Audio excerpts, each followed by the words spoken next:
Hello everyone, আসসালামু আলাইকুম। Welcome to my channel myself cooking. তো কেমন আছেন সবাই? আশা করি যে যেখানে আছেন নিশ্চয়ই ভালো আছেন।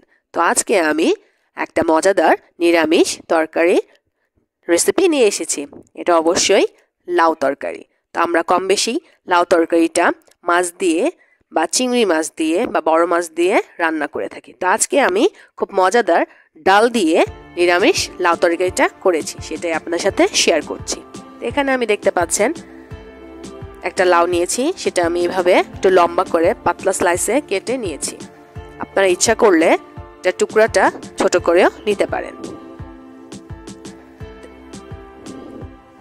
এভাবে আমি নেওয়ার পর এখানে আমি পরিমাণ মতো মুগ ডাল আর মসুরের ডাল একসাথে ধুয়ে নিয়েছি।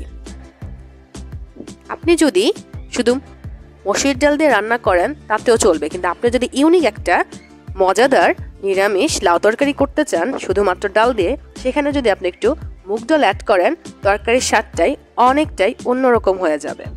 তো এখন আমি একটা পাত্র গরম করে এখানে আমি সম্পূর্ণ একটু সরিষার তেল দিয়ে দিয়েছি।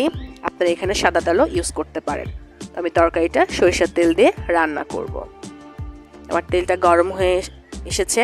এখন আমি এখানে কেটে রাখা পেঁয়াজ, রসুন কুচি আর কাঁচামরিচ একসাথে দিয়ে দিয়েছি। দেওয়ার পর আমি এগুলো একটু নেড়ে চেড়ে নিচ্ছি।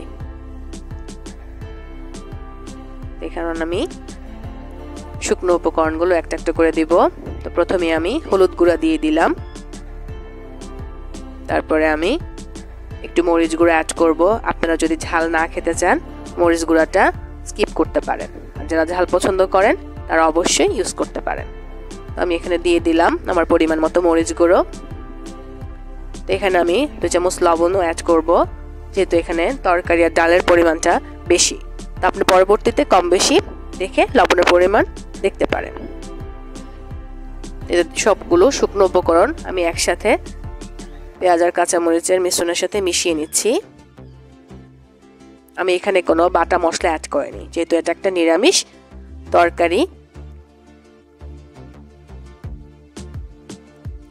তো এখন আমি যে ধুয়ে রাখা মুগ ডাল আর মসুরের ডাল একসাথে পাত্রে দিয়ে দিলাম। আমি ভালো মতো পেঁয়াজের সাথে মশলার সাথে নেড়ে চেড়ে মিশিয়ে নিয়েছি। তারপরে আমি আমার কেটে রাখা লাউয়ের টুকরাগুলো একটা একটা করে সবগুলো পাত্রে ঢেলে দিচ্ছি।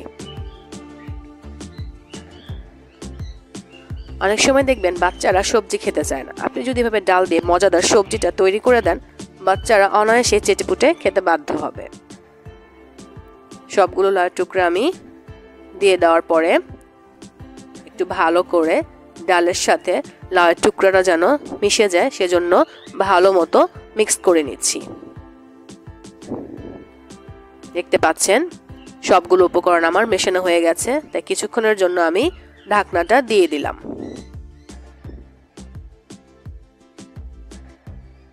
মিনিট 5 পরেই ঢাকনাটা উঠিয়ে দেখতেই পাচ্ছেন লাউ আর ডালের মিশ্রণটা অনেকটাই নরম হয়ে এসেছে।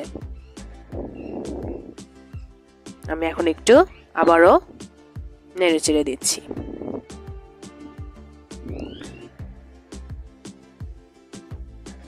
আপনারা আপনাদের মতো ডালের পরিমাণটা নিতে পারেন, কোনো সমস্যা নেই।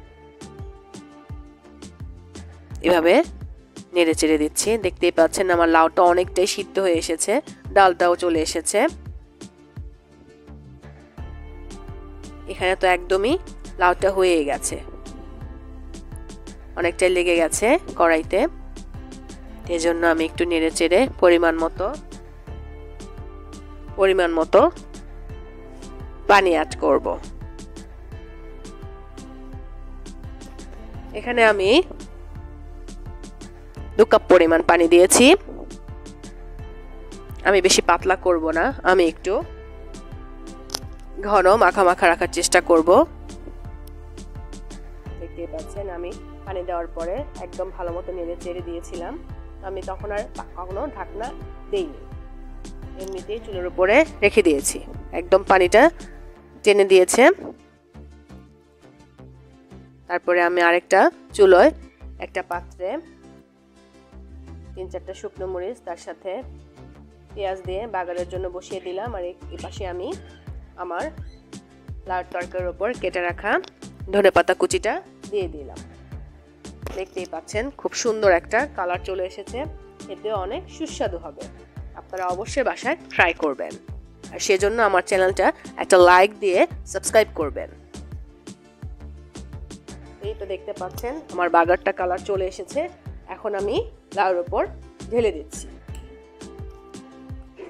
আপনারা যদি এই বাগারটা দেন তরকারির স্বাদটাই পাল্টে যাবে। আমি এখন একটু নেড়ে চেড়ে দিয়েছি। দেখতেই পাচ্ছেন তৈরি হয়ে গেল আমার মজাদার লাউয়ের নিরামিষ তরকারি বা মুগ আর মসুর ডাল দিয়ে লাউ রান্না। যেভাবেই পছন্দ করেন না কেন, যদি আমার রেসিপিটা পছন্দ করে থাকেন তাহলে অবশ্যই আমার চ্যানেলটা সাবস্ক্রাইব করে আমার সাথে থাকবেন।